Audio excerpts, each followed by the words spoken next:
December 24th, 1944.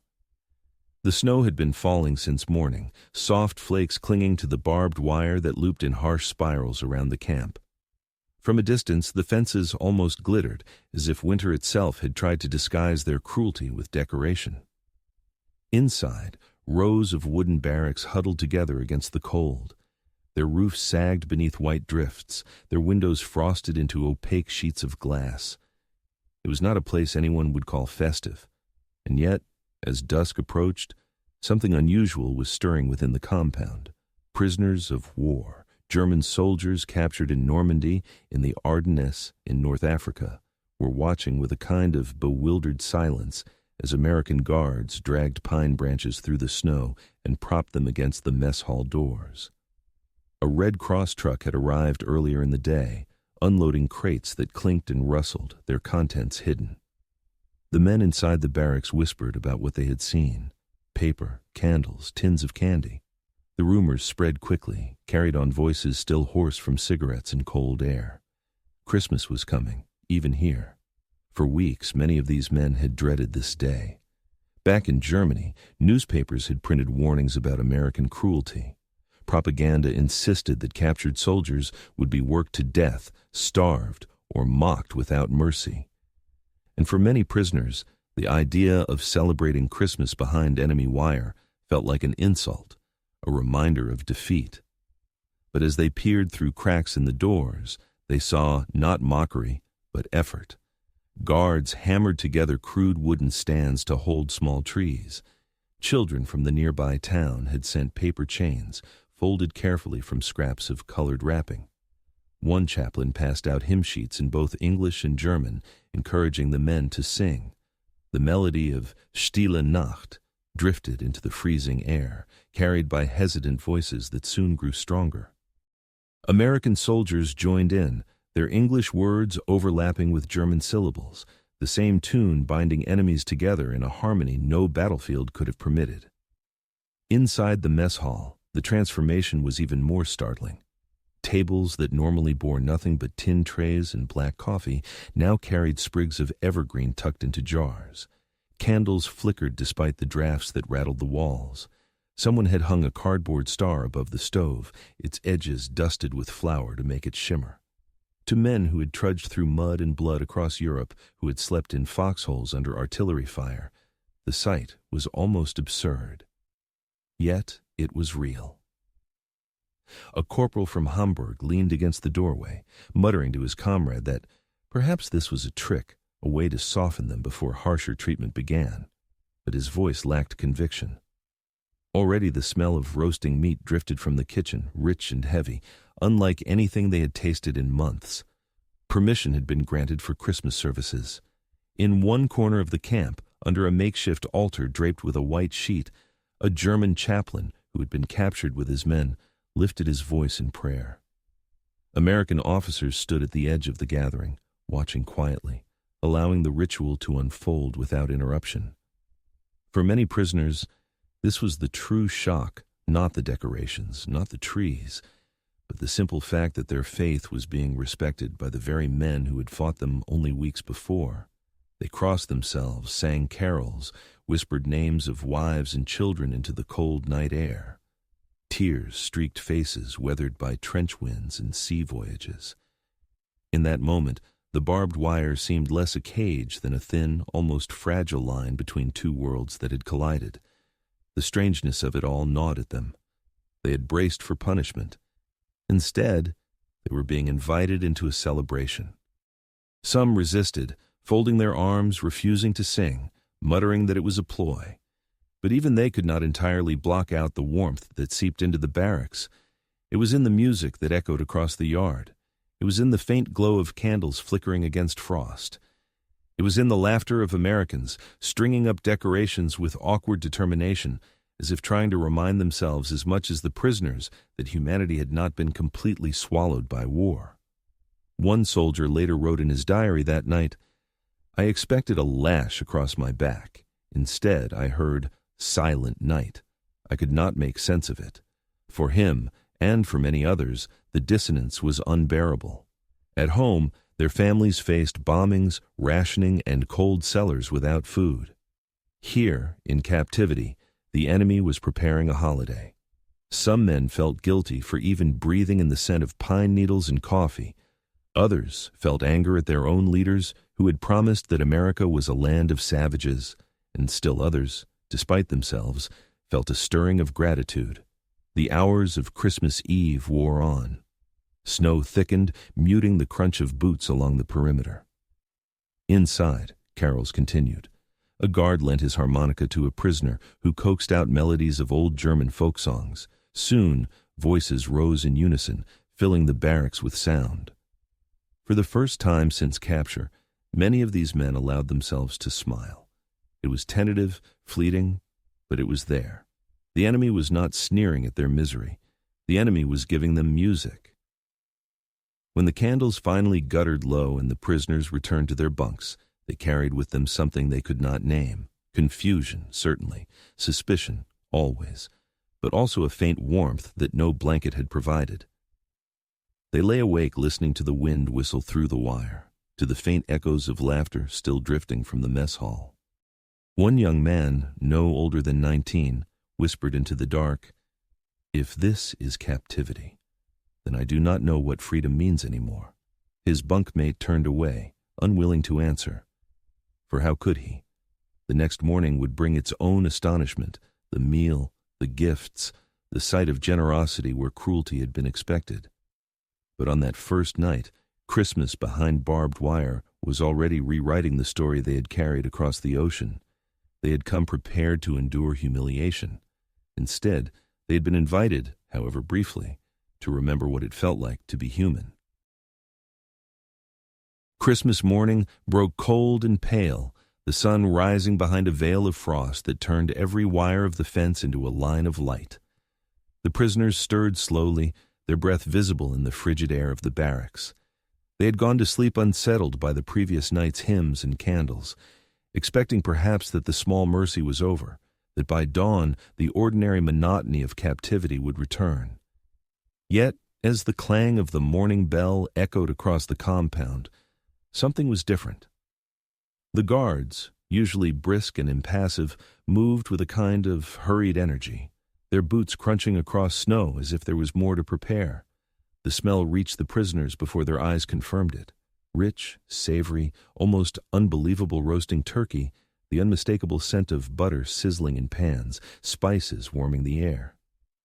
It was the kind of smell that had vanished from Europe long before they had been captured, a smell that belonged to another life, one they thought the war had stolen forever.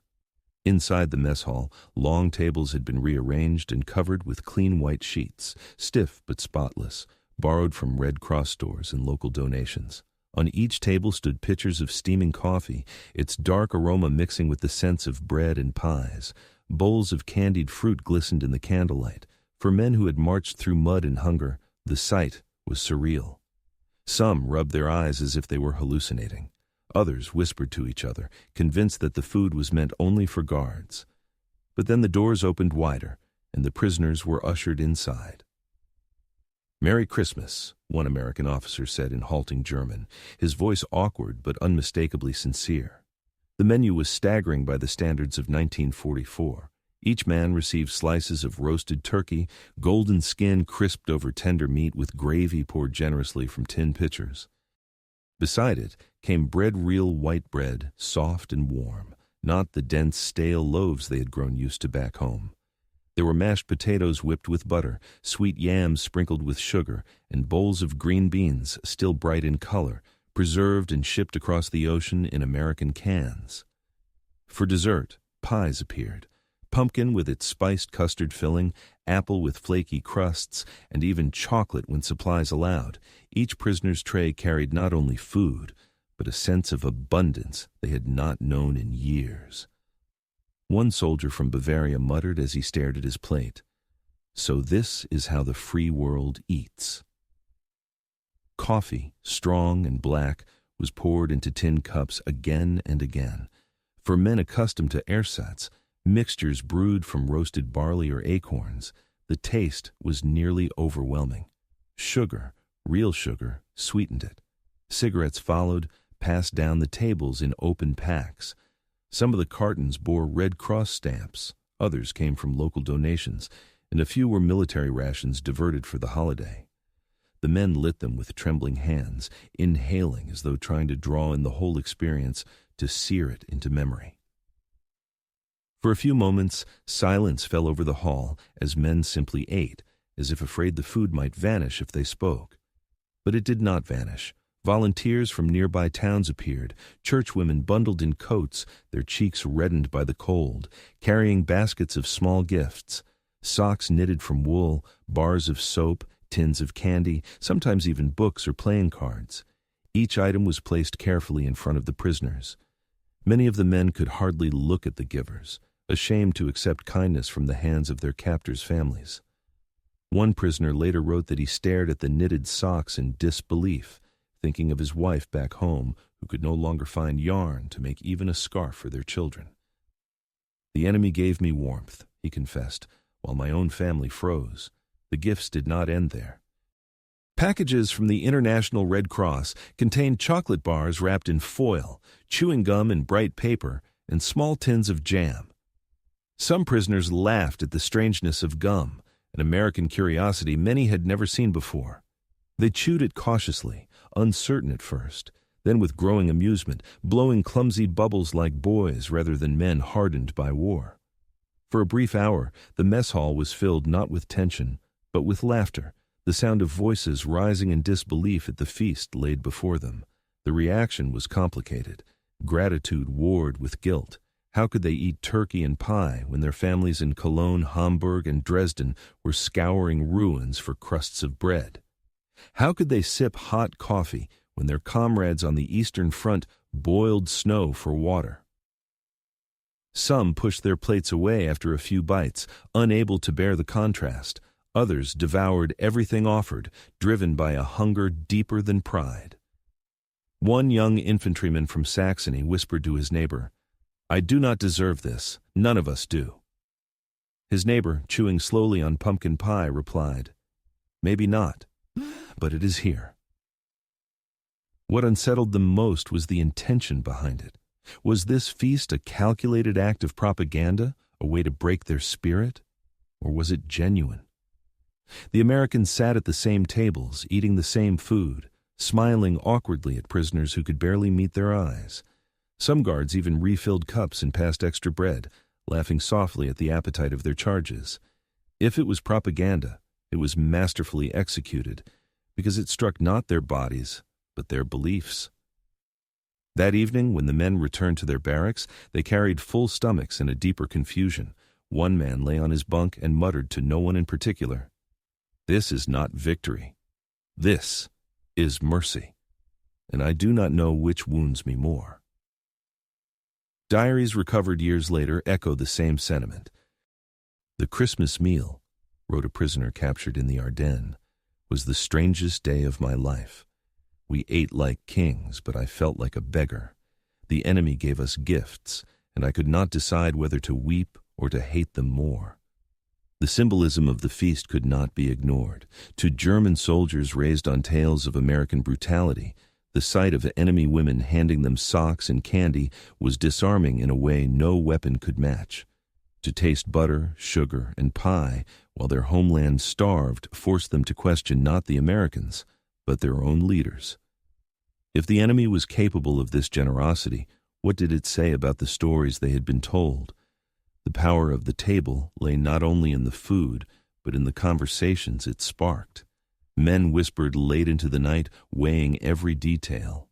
One said that America was simply rich, so rich it could afford to waste food even on prisoners. Another insisted it was a trick to make them docile. But a third argued quietly that perhaps this was simply who Americans were, that they celebrated Christmas even with their enemies, because they could not imagine the holiday without it. That idea was the most dangerous of all, because it suggested not propaganda but sincerity, and sincerity was harder to fight against than force. In the days that followed, memories of the meal lingered. Prisoners described the taste of turkey and pie in letters that somehow passed the censors, writing in vague terms about unexpected kindness, and a meal that felt like freedom. One diary fragment reads simply, "They fed us as if we were men, not animals." Another notes, "I remembered my mother's kitchen, and for the first time I wondered what she would think if she knew how the Americans treated us." Not every man was softened. Some spat into the snow afterward, vowing never to forget the humiliation of being pitied by the enemy. But even they could not erase the memory of flavor, of warmth, of laughter in a place where none of it should have existed. The meal became a splinter lodged deep within them, impossible to ignore. Years later, historians studying these camps would point to the Christmas dinners as turning points. They did not end the war, nor did they erase the bitterness of captivity. But they planted seeds of doubt about Nazi propaganda, seeds of respect, however reluctant, for an enemy who chose mercy when cruelty would have been easier.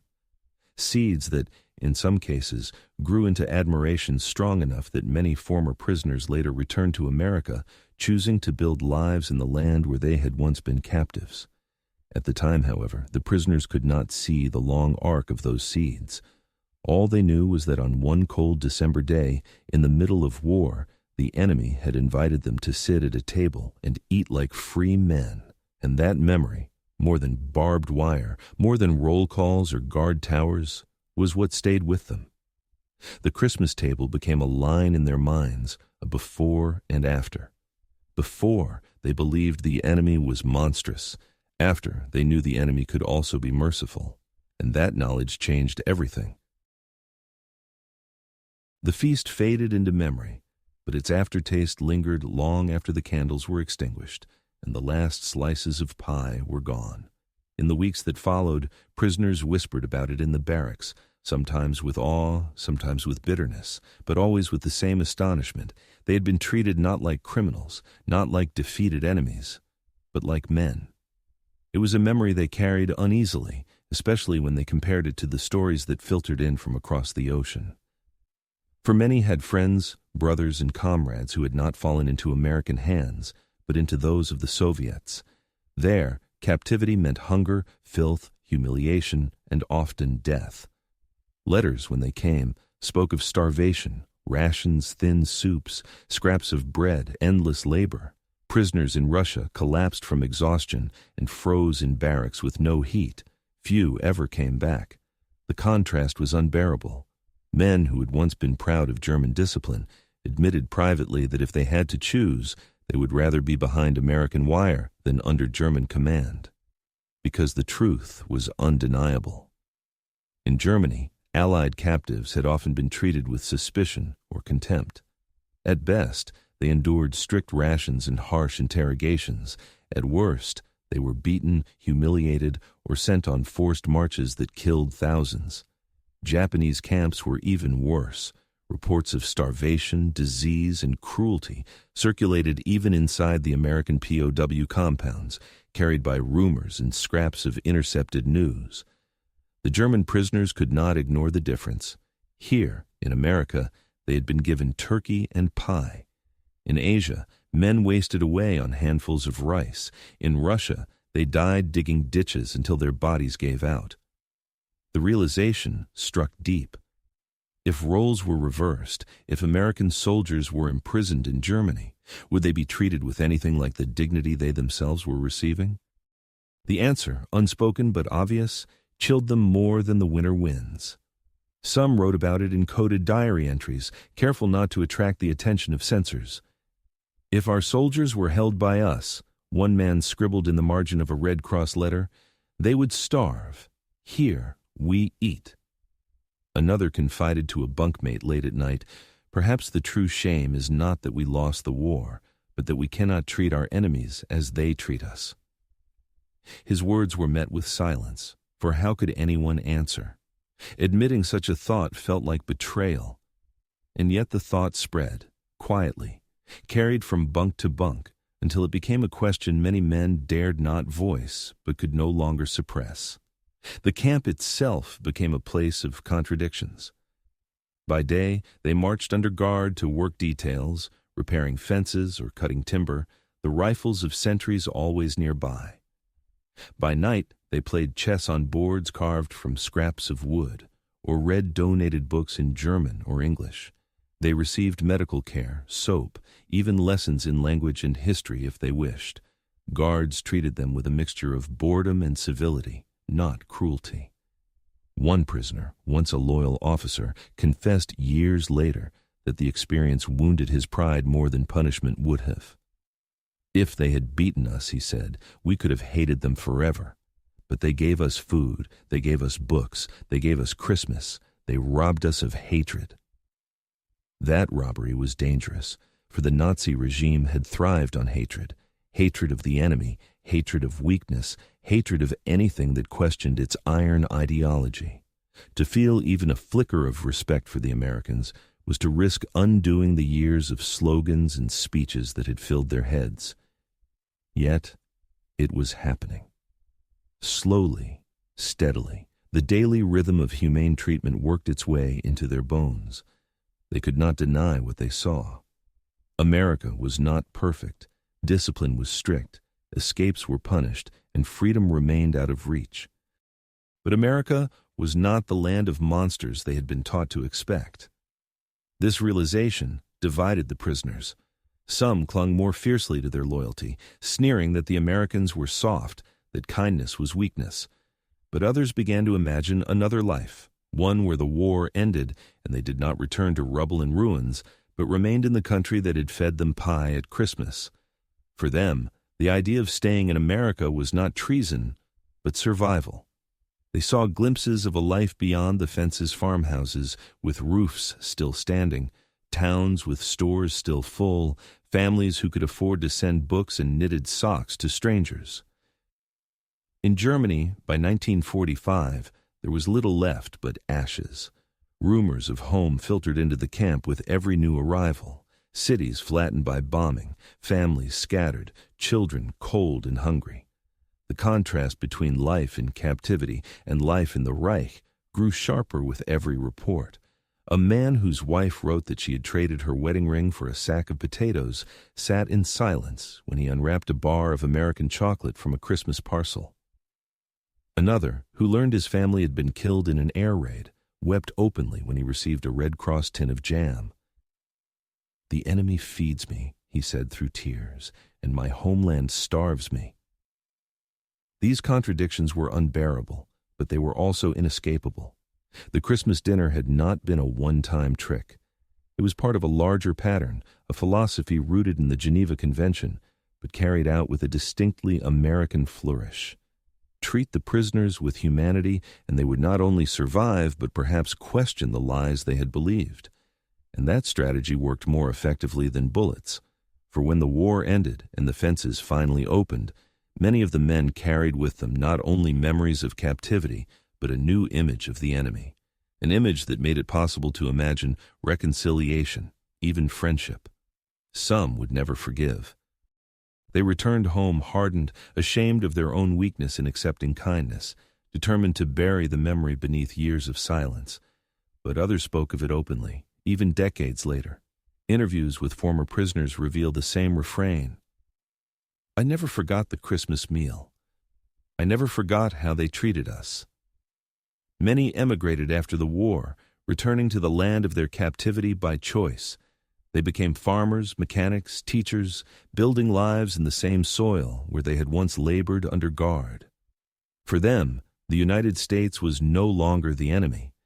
It was the country that had given them dignity when their own regime had taken it away. The contrast between worlds between American camps and the brutal reality of German and Japanese captivity was a lesson that lasted longer than the war itself. It showed that strength need not be cruelty, that mercy could be as powerful as weapons, and for the men who experienced it, that lesson was unforgettable. They had expected chains and hunger. Instead, they found tables set with food, songs sung in 2 languages, and gifts handed across barbed wire. They had been prepared to endure humiliation. Instead, they discovered the strange and unsettling truth that even enemies could recognize their humanity. The memory haunted them.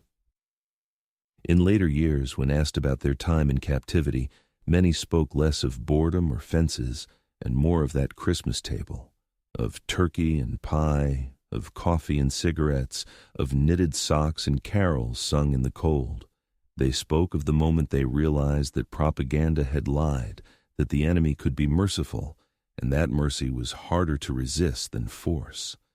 For them, the true battle was not fought with rifles, but with generosity, and it was a battle they quietly admitted America had won. The story of German prisoners eating Christmas dinner in American camps is not just a curious anecdote of history. It is a reminder of what war cannot entirely destroy. Even amid hatred, barbed wire, and death, there was room for candles, songs, and a table where enemies sat and ate the same food. That memory became a kind of inheritance, carried across generations, told in whispers to children and grandchildren. It was proof that even in the darkest winters of war, humanity could still break through. And that is the legacy they never forgot. If you found this story compelling, make sure to hit the like button and subscribe to the channel so you don't miss future episodes uncovering hidden chapters of history.